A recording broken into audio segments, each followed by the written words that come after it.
Question है, किसे नापने के लिए थर्मोकपल का उपयोग करते हैं। दोस्तों थर्मोकपल पीजो इलेक्ट्रिक सिद्धांत पर काम करता है और ये ताप मापने के काम आता है। दो वस्तुओं के बीच तापांतर के कारण विभवांतर उत्पन्न होते हैं दोस्तों, और उस ईएमएफ से हम टेम्परेचर मेजरमेंट करते हैं। तो थर्मोकपल ताप मापने के काम आता है। अगला क्वेश्चन है कि किस में ताप परिवर्तन होने पर प्रतिरोध में परिवर्तन नहीं होगा। दोस्तों एक तो उस धातु का नाम है मैग्नीन, दूसरी होती है कॉन्स्टेनन।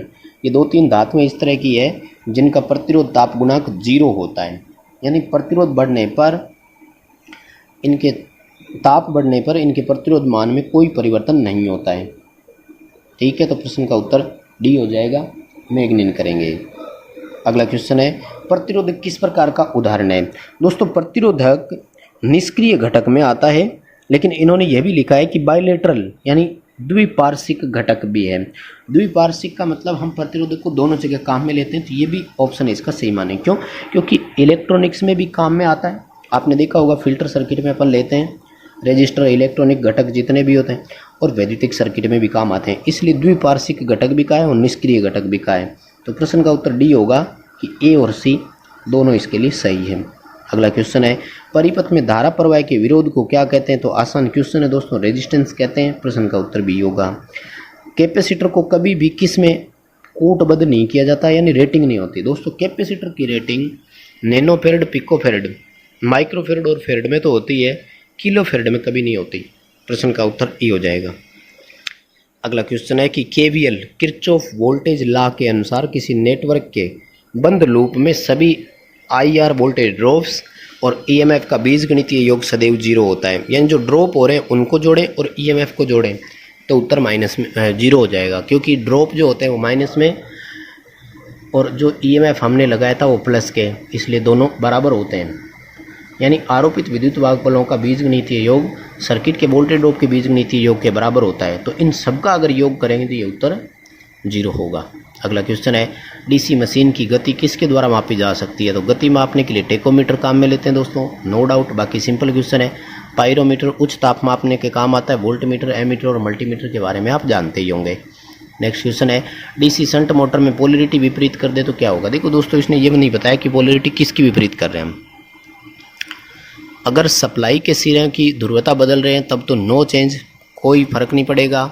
लेकिन अगर आप शंट फील्ड की पोलरिटी चेंज कर देते हो तो मोटर विपरीत दिशा में घूमेगी। प्रश्न का उत्तर सी रहेगा। नेक्स्ट क्वेश्चन है, डीसी मशीन की यांत्रिक हानि में घर्षण और वायु हानियाँ आती है, बी उत्तर हो जाएगा। स्ट्रेसिस और एडी करंट कोर लॉस में आती है। फील्ड लॉस में सीरीज फील्ड, शंट फील्ड आती है, और आर्मेचर में कॉपर लॉस आर्मेचर का होता ही है।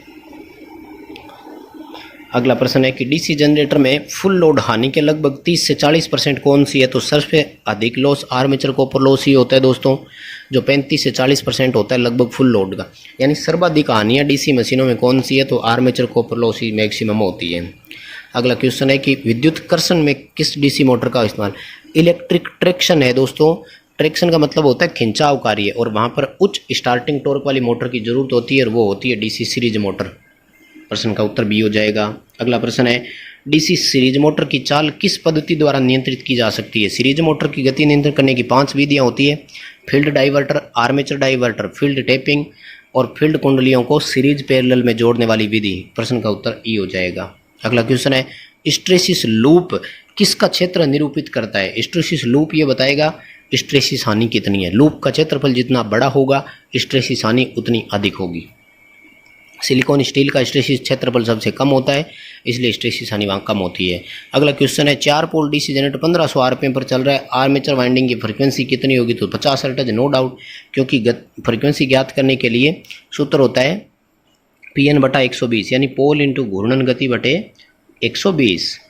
तो पोल 4 है, 1500 आरपीएम है, 120 का भाग दे देंगे, उत्तर आएगा 50 हर्ट्ज। नेक्स्ट क्वेश्चन है, स्लिपरिंग इंडक्शन मोटर में स्लिपरिंग कितने होते हैं। तो 3 फेज की इंडक्शन मोटर है, 3 स्लिपरिंग होते हैं दोस्तों, नो डाउट। प्रश्न का उत्तर ए रहेगा। अगला क्वेश्चन है, डीसी मशीन में कम्यूटेटर का काम क्या है। देखो दोस्तों डीसी मशीन दिया है, डीसी मशीन में जनरेटर और मोटर दोनों आते हैं, और डीसी मोटर में वो डीसी को एसी में और जनरेटर में एसी को डीसी में करता है, इसलिए दोनों काम करेगा। प्रश्न का उत्तर सी रहेगा।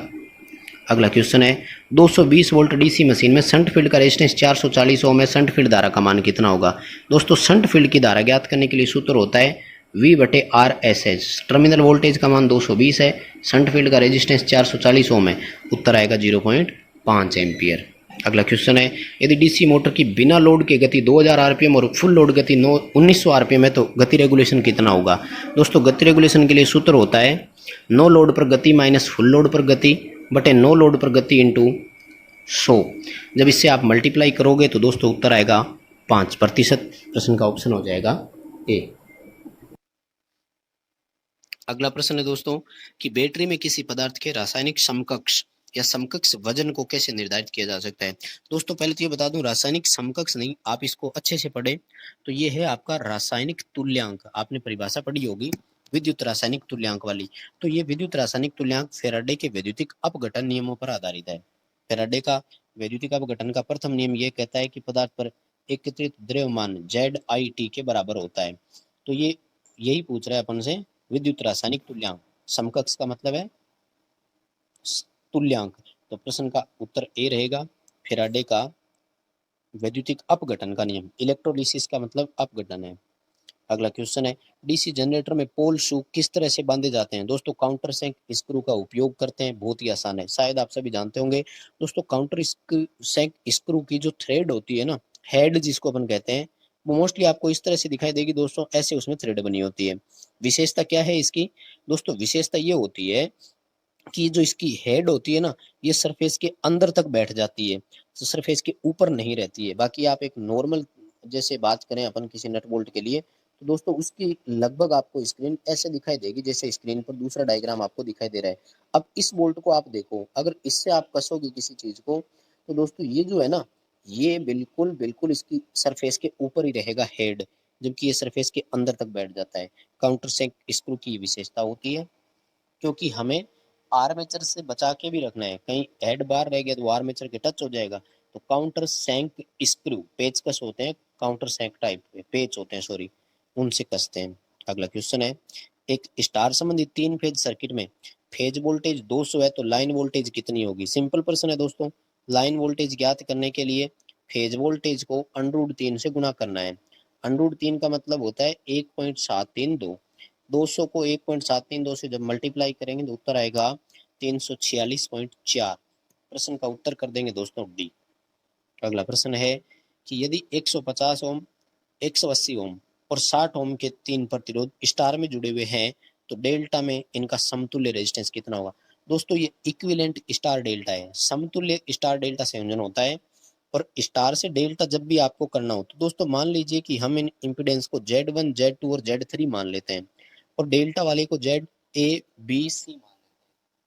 जब स्टार से डेल्टा में करना हो तो सपोज करो कि हम सबसे पहले ZA की कैलकुलेशन करेंगे, तो दोस्तों इसके लिए तरीका रहता है कि 1 × 2 को करना मल्टीप्लाई, इसमें आपको जोड़ देना है 2 × 3 को, इसमें आपको जोड़ना पड़ेगा 3 × 1, यानी आपको तीनों को मल्टीप्लाई करना है 1 × 2 प्लस 2 × 3 प्लस 3 × 1, और दोस्तों इनके सबके योग में एक बार भाग दे देना है 1 का, एक बार भाग दोगे 2 का और एक बार भाग दोगे 3 का, तो तीनों बार आपके पास उत्तर आ जाएंगे। देखो दोस्तों 1 और 2, 150 और 180 को मल्टीप्लाई करोगे ये उत्तर आएगा लगभग 27,000। दोस्तों 180 को 60 से मल्टीप्लाई करोगे ये आएगा 10,800। दोस्तों 150 को 60 से मल्टीप्लाई करोगे ये आएगा 9,000। इन सब को जोड़ करके जब आप एक बार 150 का भाग दोगे तो उत्तर आएगा 312, 180 का भाग दोगे 260, 60 का भाग दोगे उत्तर आएगा 780। दोस्तों हल करके जरूर देखना, प्रश्न का उत्तर ए आएगा।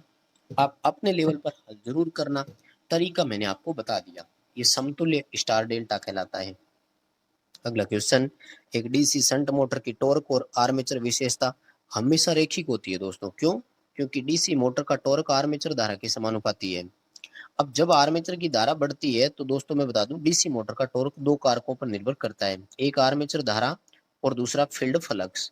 अब इस मोटर में जो फ्लक्स बन रहा है वो शंट फील्ड वाइंडिंग का है। दोस्तों शंट फील्ड वाइंडिंग का फ्लक्स नियत रहता है, इसीलिए मोटर स्थिर स्पीड मोटर है। तो अब जब आर्मेचर धारा बदलेगी तो फील्ड फ्लक्स तो बदलता नहीं है, इसलिए टॉर्क केवल आर्मेचर धारा के समानुपाती होता है और उसी के अनुपात में परिवर्तित होता रहता है। प्रश्न का उत्तर ए हो जाएगा। ग्राफ एक सीधी रेखा में मिलता है लीनियर होता है, रेखिक होता है। अगला प्रश्न है कि यदि सीरीज फ्लक्स उसी दिशा में है जिसमें शंट फील्ड फ्लक्स है तो दोस्तों मोटर क्यूमुलेटिव कंपाउंड कहलाती है, हिंदी में बोलते हैं संचयी मिश्रण मोटर। अगर सीरीज फील्ड और शंट फील्ड एक दूसरे के विपरीत काम करते हैं तो वो मोटर बन जाती है डिफरेंशियल कंपाउंड। प्रश्न का उत्तर हो जाएगा भी। अगला क्वेश्चन है दोस्तों कि यदि खोखले वायु कोर एयर कोर इंडक्टर है दोस्तों कोई, उसमें टर्न 500 है, धारा का मान 10 एम्पियर है, डीसी की करंट देने पर 10 मिली वेबर का फ्लक्स बनता है, सेल्फ इंडक्शन का मान कितना होगा।